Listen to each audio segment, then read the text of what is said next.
Na ranej prechádzke máme Romana Sklenicu. Roman včera si hral proti ATU Košice. Bol to najťažší super zatiaľ, s ktorým si hral? Proti ATUčku som odohral jeden zápas, bolo to 2 sezóny dozadu. Ten zápas nám vyšiel, vtedy sme, myslím, že remizovali, teraz sme prehrali, bol to hlavne vyrovnaný super, s ktorým sme zrejme nerátali, že budú v takej zostave, v akej boli, mali množstvo mladých behavých hráčov, ktorí nám robili problémy prakticky 60 minút. Prehrali sme vďaka našej zlej prvej tretine a dúfam, že dnes proti Michalovcom to bude oveľa lepšie.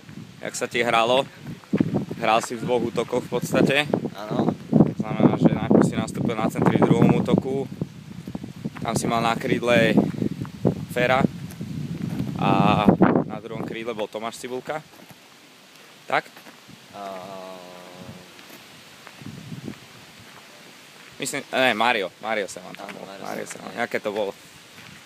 Bolo to dobré, prakticky s Ferom hrávam od začiatku tejto sezóny a s Majkom som hral tuším prvý zápas, ale myslím, že pokiaľ sa zohráme a budeme hrať spolu častejšie, tak tá spolupráca bude aj 100%. Jak sa ti páčia tie defenzívne úlohy, ktoré musí u nás center plniť?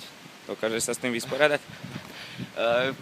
Tie defenzívne úlohy, nie je to až tak fyzicky náročné, tam ide hlavne o pozičnú hru, aby center vlastne bral stred a nepúšťal žiadne krosové prihrávky do veľkého bránkoviska.